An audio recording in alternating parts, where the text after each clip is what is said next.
So I had a client in the studio yesterday asking some really awesome questions around how I make decisions on what type of lighting I'm going to use to light their product and angles when I'm creating a scene.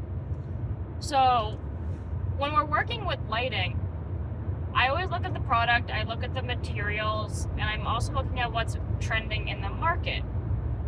Before we start shooting, I always create at least 3 types of lighting options for them, and we'll walk through all of it, and I'll explain what the difference is.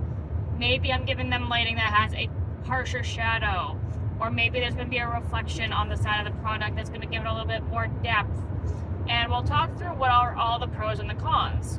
I'll never show them something that I don't think is going to be beneficial, but it also allows them the opportunity to say, this is what I like, this is what I don't like, and we can start helping build out a brand for their product based on their product lighting, which is very different than if you're going to go on Amazon and buy like a light box where you have no control over the lighting. It is what it is, and you're just going to be placing your product in there, and we're going to roll with it. When we're doing custom lighting, we have a lot more control over deciding how we want our shadows and our depth and our reflections to be affecting the product.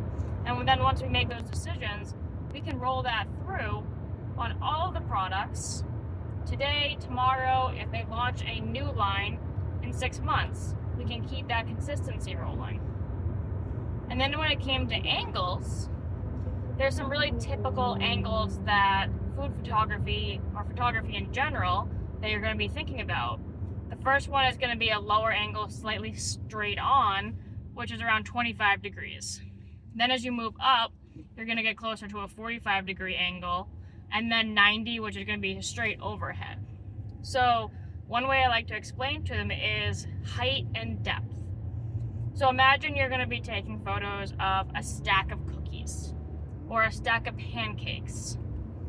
So we want to be able to show the height of the cookies and the pancakes, and if we shoot at 90 degrees overhead, it's just going to look like one pancake because you're not going to be able to see everything below it.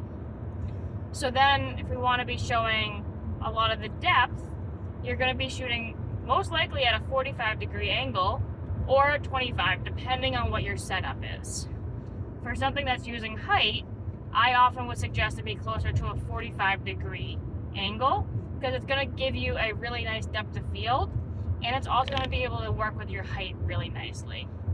So there's a lot more that goes into that, but those are some quick examples on how to figure out your lighting and why custom lighting is also really important, and also understanding why the height and the camera angle is really important for the scene that you're going to be creating.